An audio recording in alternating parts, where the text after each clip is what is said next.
Com a bênção de Deus, o apoio da minha família e a força do povo brasileiro, trabalharei incansavelmente para que o Brasil se encontre com seu destino e se torne a grande nação que todos queremos. Muito obrigado a todos vocês. Brasil acima de tudo e Deus acima de todos. Foi esta a promessa que Jair Bolsonaro fez aos brasileiros no discurso da tomada de posse como Presidente da República. Ex-capitão militar, apoiante da ditadura e com o mote Brasil acima de tudo, Deus acima de todos, Bolsonaro assumiu-se como o candidato antissistema na disputa eleitoral de 2018. Acabou por ganhar as eleições depois de uma campanha em que cavalgou o sentimento anti-PT que se fazia sentir por todo o Brasil. Para uma parte dos eleitores, Bolsonaro aparece como a resposta para o rastro de corrupção deixado pelos 13 anos de governação do Partido dos Trabalhadores. Os seus próprios apoiantes elevaram-no à categoria de mito. Não conseguiram, se deram mal, mal. Jair Bolsonaro, ele é mito, é nele que eu voto sim. Mas a vida política de Bolsonaro esteve frequentemente associada a escândalos e controvérsias. Vamos fuzilar a petralhada aqui do Acre, hein? Jair Messias Bolsonaro nasceu em março de 1955, no estado de São Paulo, no seio de uma família numerosa. Depois de terminar a academia militar, entrou para o exército aos 22 anos. Em 1986, deu nas vistas com um artigo de opinião que escreveu para a revista Veja, onde expressava descontentamento pelos salários dos militares. Por causa do artigo, foi detido durante 15 dias. Acabou por passar para a reserva em 1988. No mesmo ano, entrou para o mundo da política para ocupar o cargo de vereador do Rio de Janeiro, pelo Partido Democrata Cristão. Nas eleições de 1990 foi eleito como deputado federal, cargo que ocupou até chegar a presidente. Durante todos estes anos, Bolsonaro trocou 9 vezes de partido. Muito antes de chegar a presidente, era conhecido pelo histórico de agressividade e declarações polémicas. Me desculpa, né? Através do voto, você não vai mudar nada nesse país. Tá? Nada, absolutamente nada. Você só vai mudar, infelizmente, quando um dia nós partimos para uma guerra civil aqui dentro. Né? E fazendo um trabalho que o regime militar não fez, matando os 30 mil. Começando com o FHC. Não deixar para fora, não. Matando. Se vai morrer alguns inocentes, tudo bem, tudo quanto é guerra morre inocente. Uma discussão entre Bolsonaro e uma deputada do PT em 2003 acabou mesmo por chegar aos tribunais. Eu sou estuprador agora. Olha, jamais estuprar você que você não merece. Olha, eu espero que não. Dá, eu te dou outra. Dá que eu te dou outra. Dá que eu te dou outra. Dá que eu te dou outra. Dá que eu te dou outra. Dá que eu te dou outra. Mas o que é isso? Você me chamou de estuprador? Você me chamou de estuprador? Você é uma imoral. Tá, vagabundo. 11 anos depois, Jair Bolsonaro voltou a dirigir-se a Maria do Rosário com as mesmas palavras. Fica aí, Maria do Rosário, fica. Há poucos dias tu me chamou de estuprador no Salão Verde e eu falei que não ia estuprar você porque você não merece. Fica aqui para ouvir. Um caso que levou o então deputado federal a ser acusado do crime de injúria e incitação à violação.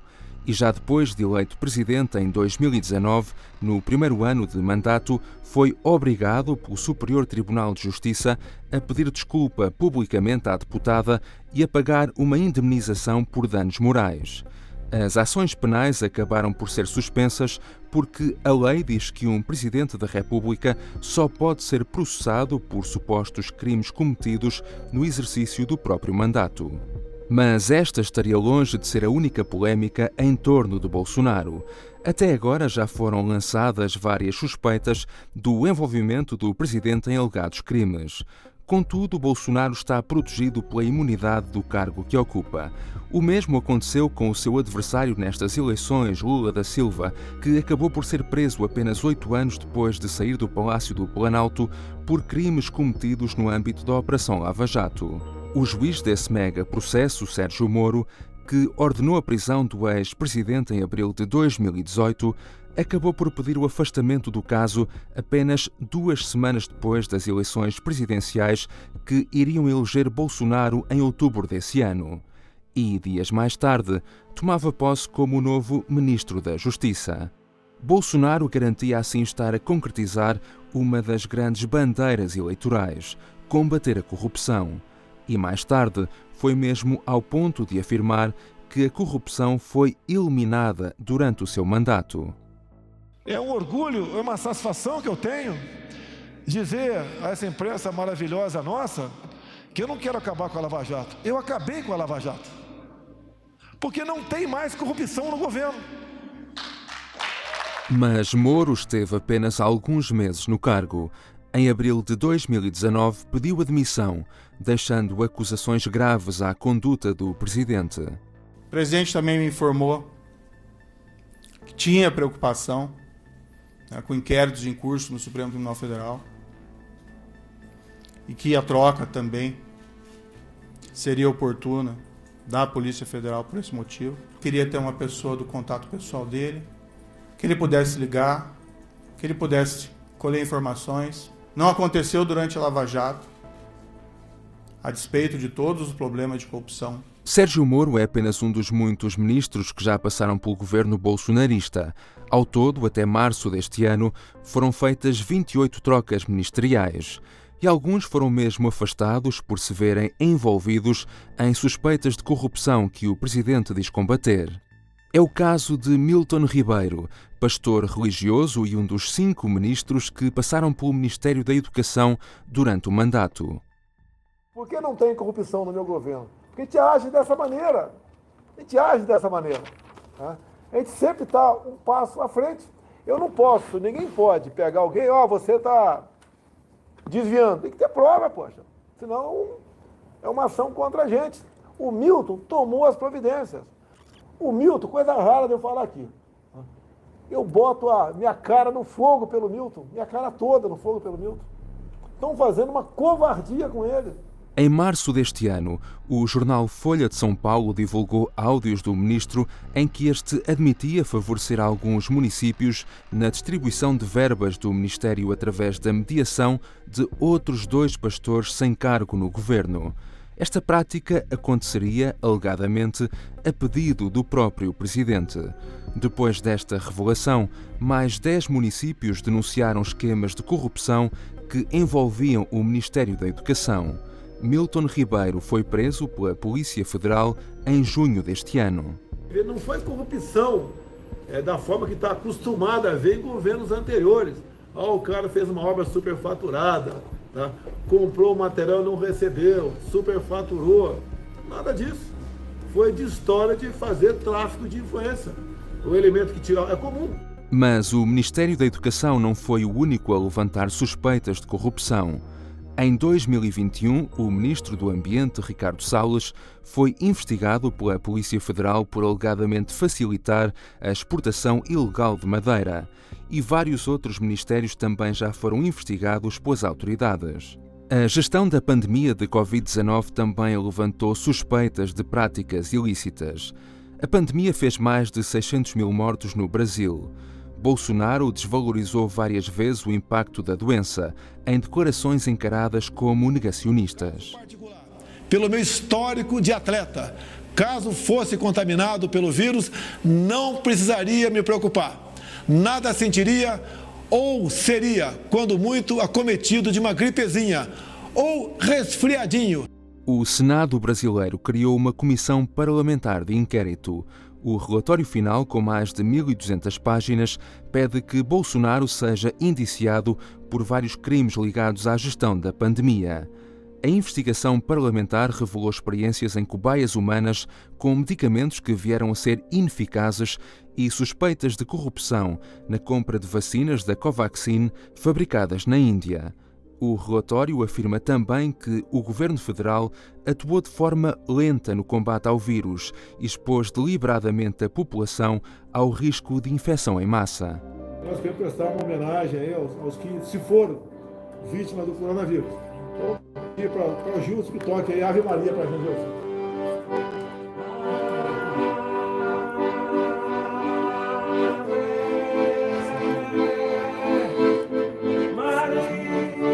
Essa acusação acabou por ir além fronteiras, até ao Tribunal Penal Internacional em Haia.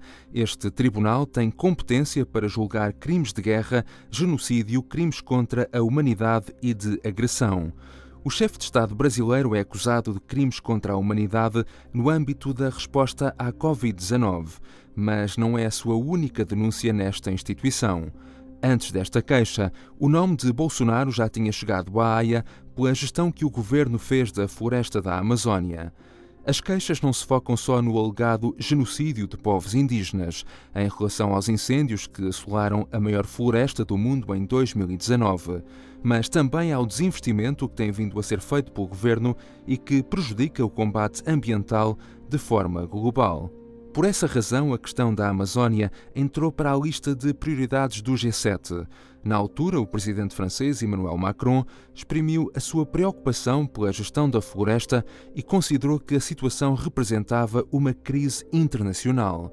Bolsonaro não gostou das críticas e o confronto entre os dois resvalou para as redes sociais. Teve a desfaçatez de falar: a nossa Amazônia, estou interessado em você, brasileiro que está me assistindo aqui, está interessado em um dia ter um espaço aqui na região amazônica para ele.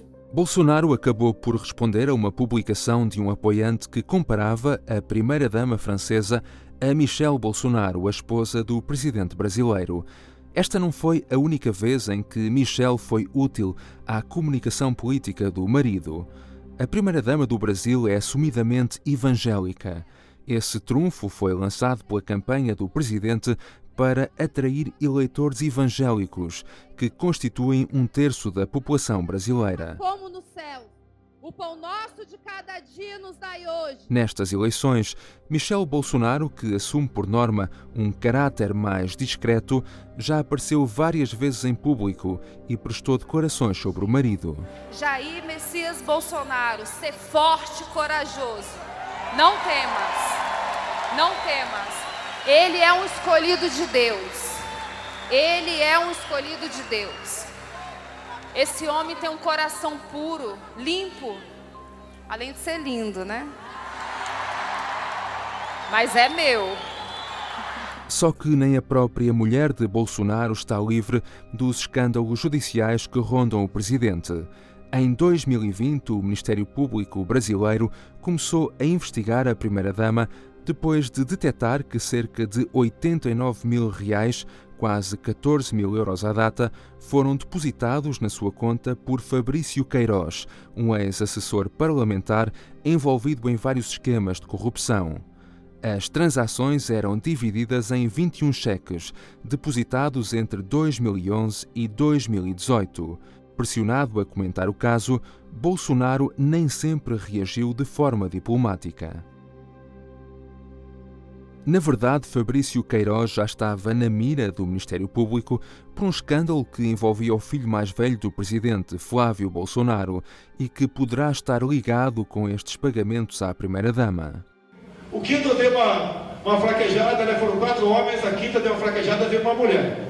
Os 3 filhos mais velhos de Bolsonaro estão todos envolvidos na vida política. Já atuaram mesmo como porta-voz do presidente em várias situações. Flávio Bolsonaro, o filho mais velho, é senador pelo Rio de Janeiro desde 2019. Também ele está envolvido em escândalos judiciais. Foi investigado pelo Ministério Público por um alegado esquema que implicava também o seu ex-assessor Fabrício Queiroz. Os alegados crimes ocorreram quando Flávio Bolsonaro era ainda deputado estadual. No centro da investigação está um esquema comum na corrupção brasileira, conhecido como rachadinha. Esta prática consiste na lavagem de dinheiro através da devolução de salários públicos de funcionários fantasma para fundos privados. Neste caso, o Ministério Público detectou que, dias depois do pagamento dos salários, 8 funcionários do gabinete de Flávio Bolsonaro transferiram no total cerca de R$150 mil, quase 30 mil euros, para a conta de Queiroz. As operações levantaram suspeitas. Mais tarde, o Ministério Público começou a investigar depósitos do ex-assessor para a conta de familiares do presidente, entre eles os R$89 mil transferidos para a primeira-dama. Queiroz acabou por ser preso em junho de 2020. Na altura estava escondido na casa do advogado do clã Bolsonaro. Foi libertado no ano seguinte. As acusações contra Flávio Bolsonaro também acabaram por ser arquivadas. O segundo filho do presidente, o vereador Carlos Bolsonaro, foi investigado pela Polícia Federal por suspeitas de envolvimento num alegado esquema de desinformação. Em causa estaria a divulgação de notícias falsas com o intuito de ameaçar instituições democráticas e caluniar ministros do próprio Supremo. Carlos Bolsonaro é suspeito de ser o líder desse gabinete de ódio, mas o irmão Eduardo também terá estado envolvido. Para além da corrupção, sobre o clã Bolsonaro recaem ainda suspeitas de ligações à morte de Marielle Franco. A vereadora de esquerda do Rio de Janeiro foi assassinada a 14 de março de 2018. Os 13 tiros que atingiram o automóvel em que circulava mataram Marielle e o motorista Anderson Gomes. Começaram a surgir suspeitas do envolvimento da milícia Escritório do Crime, conhecida pela prática de assassinatos por encomenda. Alguns dos principais suspeitos do crime tinham ligações à família de Bolsonaro. A mãe de Adriano Nóbrega, o ex-líder do grupo criminoso, era uma das funcionárias que transferia dinheiro no caso Rachadinha. Os ex-polícias Rony Lessa e Elcio Vieira Queiroz, presos e acusados pelo Ministério Público pela morte de Marielle, tinham ligações à organização mafiosa e à família do presidente. Lessa vivia à data no mesmo condomínio que Bolsonaro e o filho Carlos. O presidente negou sempre o seu envolvimento e o da família no caso. Envolto em polémicas, em ano de eleições, Bolsonaro começou publicamente a levantar suspeitas sobre o rigor e independência do sistema eleitoral, um pouco à imagem do que Donald Trump fez nos Estados Unidos. Nós queremos eleições limpas, auditáveis e com contagem pública do governo.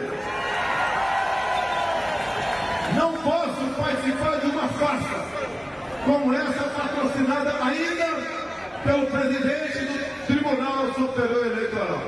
De acordo com alguma imprensa brasileira, terá mesmo confessado ao seu núcleo mais próximo que tem medo de ser preso caso perca estas eleições. Nós temos 3 alternativas. Inscrição para mim. Preso, morto com vitória. Dizer aos canalhas que eu nunca serei preso. Bolsonaro decretou um sigilo de 100 anos sobre vários dos casos polémicos que ensombram a sua presidência. Entre eles o acesso dos filhos Carlos e Eduardo ao Palácio Presidencial, bem como o dos 2 pastores evangélicos ligados ao escândalo das verbas do Ministério da Educação. Sob sigilo está também o cartão de vacinas do presidente no contexto da pandemia de Covid-19. Durante os 4 anos em que esteve ao leme do Brasil, a situação económica do país foi também vítima da pandemia e foi-se tornando mais delicada. Entre 2019 e 2021, quase 10 milhões de brasileiros começaram a viver em situação de pobreza. De acordo com os dados mais recentes, cerca de 29,6% da população é pobre. Desde que Bolsonaro tomou posse, o rendimento médio caiu para R$ 2.713, cerca de 530 euros. Mas apesar do número de pobres no Brasil ter aumentado e o rendimento médio ter diminuído, há menos pessoas desempregadas. Decidido a recandidatar-se para um segundo mandato como presidente do Brasil, em maio deste ano, Bolsonaro descobriu que o adversário era uma cara bem conhecida e aproveitou-se disso para construir o mote da sua campanha, que vai novamente buscar referências à ditadura militar na procura de uma reeleição em que corre também contra as sondagens. Sem pandemia, sem corrupção, com Deus no coração, seremos uma grande nação.